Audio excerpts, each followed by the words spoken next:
Assalamualaikum warahmatullahi wabarakatuh. Salam anti korupsi, salam sejahtera untuk kita semuanya, warga bangsa Indonesia.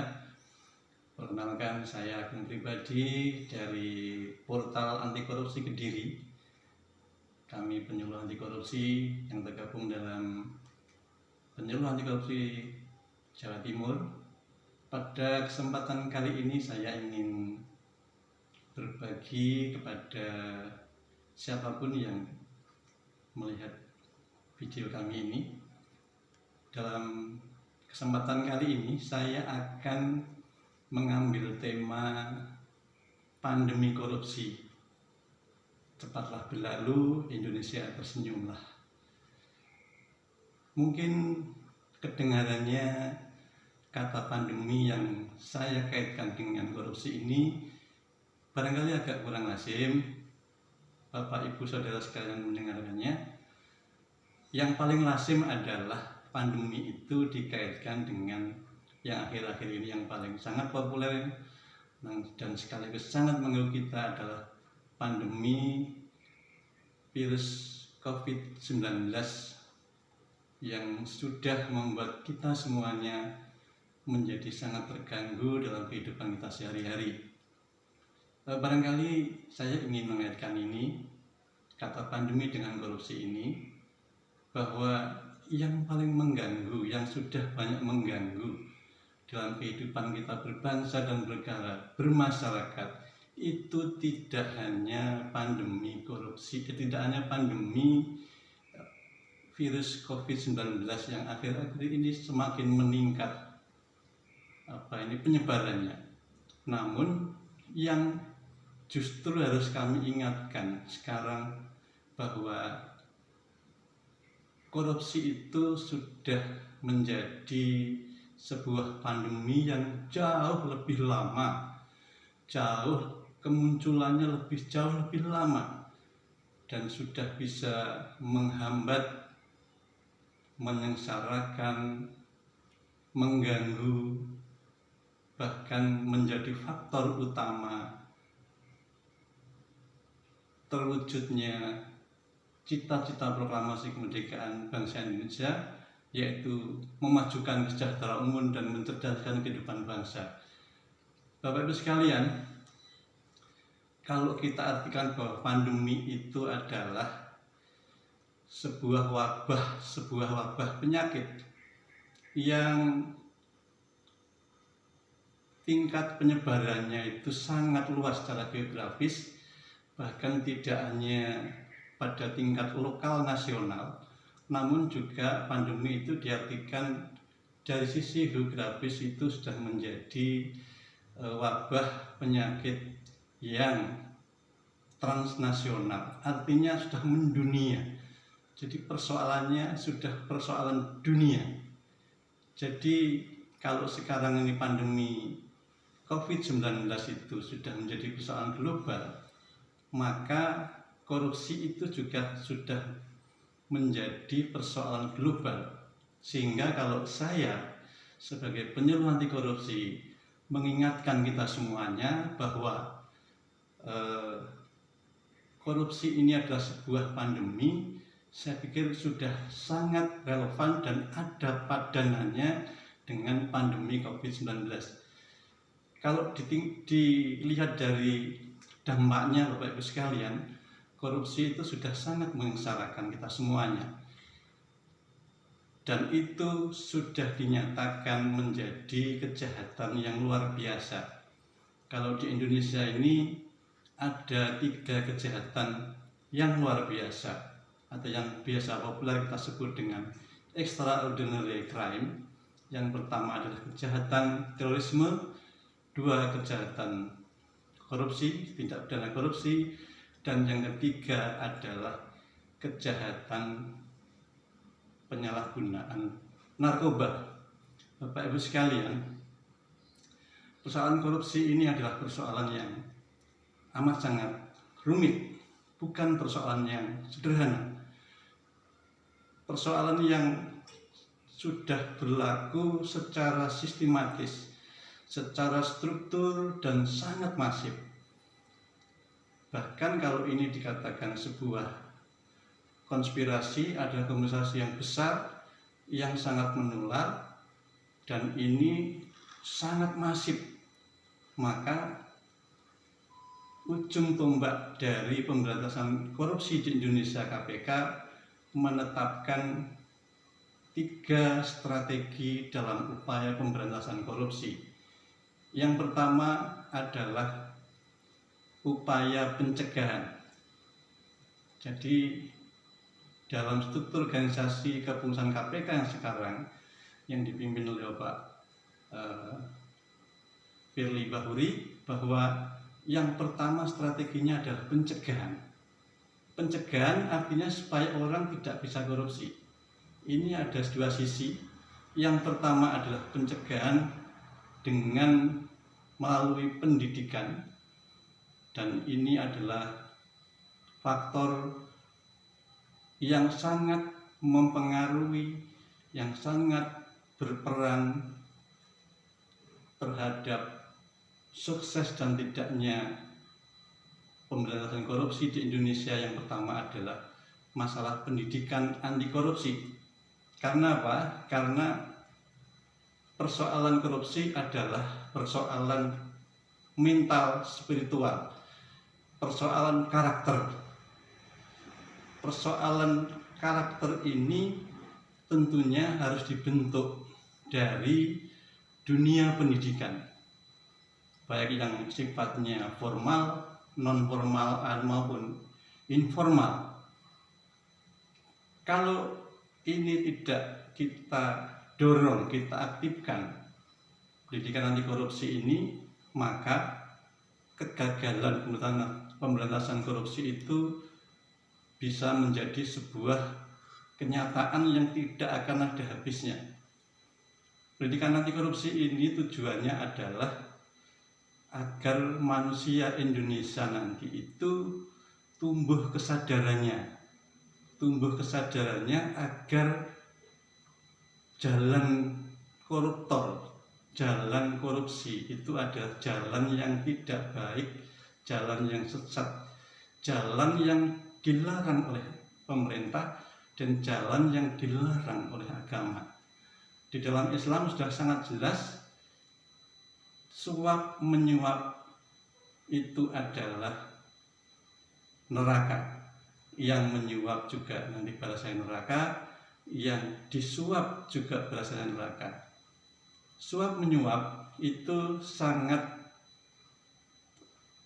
menjadi satu bagian dari 7 tindak pidana korupsi, di mana sesuai Undang-Undang Nomor 31 Tahun 1999, Jungto pas Undang-Undang Nomor 20 Tahun 2001 tentang tindak pidana korupsi. 7 kelompok korupsi itu antara lain adalah tentang suap menyuap, dan ini yang paling banyak terjadi di Indonesia di samping gratifikasi. Bapak Ibu sekalian, kegagalan sekarang ini terhadap pemberantasan korupsi di Indonesia yang sudah mewabah, saya katakan sebagai sebuah pandemi, ini adalah kegagalan dari dunia pendidikan. Pendidikan karakter di tingkat sekolah dasar, kemudian di tingkat lanjutan dan di perguruan tinggi, ini nampaknya masih belum membuahkan hasil. Terbukti bahwa secara data bahwa orang-orang yang sudah inkrah ditetapkan sebagai melakukan tindakan korupsi, tindak pidana korupsi, itu 86% adalah orang-orang yang jebolan atau alumnus dari perguruan tinggi. Ini suatu bukti bahwa pendidikan kita masih belum membentuk karakter. Ini penting. Untuk itu tidak kurang dari Ketua KPK kita, Bapak Firly, ini mengatakan bahwa akar utama korupsi itu karena adalah tiadanya nilai-nilai integritas yang tidak ada pada diri kita, pada setiap warga bangsa, dimanapun posisi kita, dimanapun tugas fungsi kita sebagai apapun, ini munculnya korupsi karena tidak adanya atau sangat minimnya nilai-nilai integritas yang ada pada diri kita. Kalau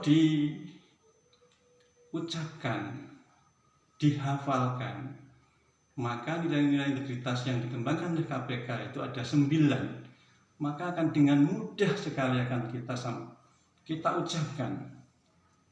Jadi KPK sudah merumuskan bahwa nilai-nilai integritas itu yang pertama harus orang yang punya integritas harus punya sifat berani. Yang kedua harus punya sifat jujur. Yang ketiga harus punya sifat mandiri. Yang keempat harus punya sifat peduli.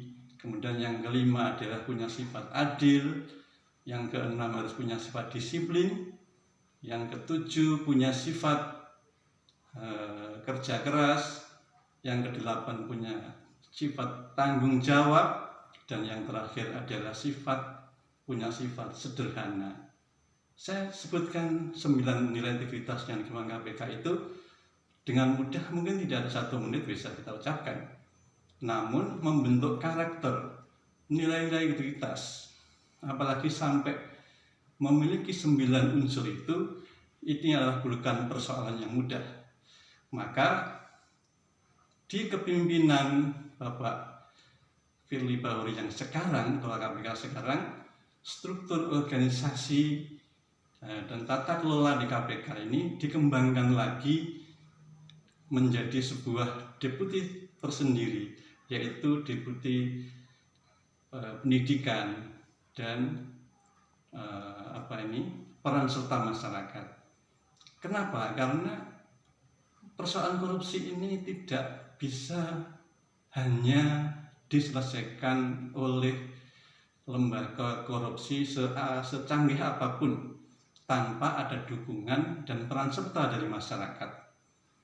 Karena persoalan korupsi sebagaimana saya sampaikan di depan adalah persoalan yang sangat rumit, persoalan yang sangat canggih, persoalan yang sangat memerlukan kerjasama kita semuanya dari semua unsur masyarakat. Dan terbukti sekali bahwa setelah KPK membuka hotline terkait dengan pengaduan masyarakat, maka KPK kebanjiran laporan-laporan dan bahkan kasus-kasus besar atau perkara-perkara besar di KPK itu dapat terungkap karena faktor peran serta masyarakat yang diadukan oleh masyarakat. Bapak Ibu sekalian, maka pendidikan dan peran serta masyarakat ini menjadi faktor utama sehingga orang akan tumbuh kesadarannya dan bisa memahami betul bahwa kalau korupsi ini tidak hilang, kalau kita melakukan korupsi maka kesengsaraan negara kita akan terus seperti yang kita rasakan seperti sekarang ini. Dan yang kedua, strategi pencegahan korupsi, pemberantasan korupsi KPK itu adalah pencegahan yang memperbaiki sistem tata kelola pemerintahannya. Ini sangat terbukti bahwa di era pandemi ini pun korupsi pun juga berjalan. Yang bisa dirasakan, yang bisa berjalan terus tanpa mengenal ini susahnya banyak orang. Maka kami bersyukur dengan Kemensos yang baru, Bapak Bu Risma sudah mengubah sistem penyaluran bantuan untuk para warga bangsa kita yang sebagian besar terdampak korupsi itu dengan mengubah sistem penyalurannya. Sehingga dengan pencegahan, dengan sistem peningkatan pembaharuan sistem itu, maka peluang untuk korupsi dari penyelenggara negara atau siapapun yang bertanggung jawab itu akan semakin tertutup. Sehingga diharapkan dengan pencegahan ini, perbaikan sistem ini, kemungkinan untuk korupsi bisa kita tutup. Kemudian yang ketiga adalah upaya penindakan dari KPK. Tujuannya adalah agar orang-orang ini takut korupsi. Karena upaya penindakan ini akan bisa dilihat banyak orang dengan ancaman hukuman yang memadai. Bahkan tindak pidana korupsi itu setidak-tidaknya minimal hukumannya adalah 4 tahun, bisa 20 tahun, bahkan bisa selama seumur hidup, dan bahkan di era pandemi ini pun juga dimungkinkan untuk diterapkan hukuman mati. Bapak Ibu sekalian, barangkali ini yang perlu kami ingatkan. Kami sebagai penyuluh anti korupsi, goal kami adalah bagaimana kita secara bersama-sama mengingat kembali bahayanya korupsi ini. Kalau tidak ada kepedulian dari kita semuanya, warga bangsa ini, dan ini harus merupakan sebuah gerakan yang kita lakukan bersama-sama, maka harapan kita Indonesia yang bebas korupsi itu akan menjadi mimpi belaka, dan kesengsaraan itu akan terus. Tadi di depan sudah kami sampaikan bahwa dampak dari COVID ini sudah demikian menyusahkan, membuat repot semuanya. Demikian juga korupsi, bahwa korupsi ini efeknya, akibatnya, kerugiannya, ini tidak hanya kerugian secara material uang yang bisa dikatakan kerugian secara eksplisit, tapi juga bisa berarti implisit. Artinya apa? Artinya tidak hanya besarnya uang yang dikorupsi itu, tapi juga punya dampak sosial korupsi dan punya akibat korupsi yang sangat-sangat bisa mengganggu kehidupan kita berbangsa di bidang ideologi, politik, sosial, dan bahkan keagamaan. Untuk itu barangkali mari kita semuanya saling bergandengan tangan, membantu pemerintah, membantu negara ini agar Indonesia bisa tersenyum menjadi negara yang bebas korupsi. Kita harus ingat bahwa Ibu Pertiwi ini sedang menangis karena warga bangsanya sudah kehilangan nilai-nilai integritasnya. Nilai-nilai integritas di KPK itu juga sudah berarti kita juga mempunyai nilai-nilai anti korupsi. Sehingga mari kita tumbuhkan nilai-nilai integritas itu dimanapun berada kita, di posisi apa kita di masyarakat itu, dimulai dari diri saya, diri istri, suami, anak, tetangga kami, mungkin Anda juga sama. Mari kita tumbuhkan, kita rawat nilai-nilai integritas itu, sehingga nilai integritas itu menjadi sebuah nilai yang sudah menyatu dengan kehidupan kita bermasyarakat, sehingga diharapkan Indonesia yang menjadi negara yang kaya raya dari sumber alamnya ini tidak kesulitan warga bangsanya menjadi warga bangsa yang makmur, yang sejahtera, sebagaimana negara-negara lain yang ternyata walaupun tidak punya sumber daya alam, tetapi bisa menjadi negara yang maju, yang makmur, yang damai, yang bahagia masyarakatnya. Itu ternyata adalah indeks persepsi korupsinya itu nyaris nol. Kita pernah membaca, mendengarkan faktanya seperti di negara Denmark, itu negara yang sangat tidak memiliki sumber daya alam, tetapi warganya sudah sangat sadar bahwa nilai kejujuran itu lebih penting daripada nilai-nilai kognitif yang lain. Sehingga yang diajarkan pertama, yang dirasakan, yang dikhawatirkan oleh orang-orang tua yang ada di negara-negara Denmark itu adalah apabila anak-anaknya itu tidak memiliki kejujuran dibandingkan nanti tidak bisa menghitung belajar yang sifatnya kognitif seperti matematika dan yang lain-lain. Maka mari kita sekarang rubah mindset kita. Kalau ranah pendidikan itu ada penilaiannya, ada kognitif, itu yang terkait dengan pengetahuan, afektif, sikap, dan psikomotor, maka ini harusnya dibalik. Sehingga faktor afektif, faktor sikap ini adalah menjadi yang kita utamakan dan menjadi pondasi kita bersama. Sehingga dengan pondasi yang kuat, sikap mental yang kuat, karakter yang kuat, memiliki nilai-nilai integritas yang kuat, maka Indonesia akan menjadi negara yang bebas korupsi. Indonesia menjadi negara yang menjadi kenyataan yang terbebas dari bahaya korupsi. Saya kira demikian, terima kasih. Sampai ketemu di lain kesempatan.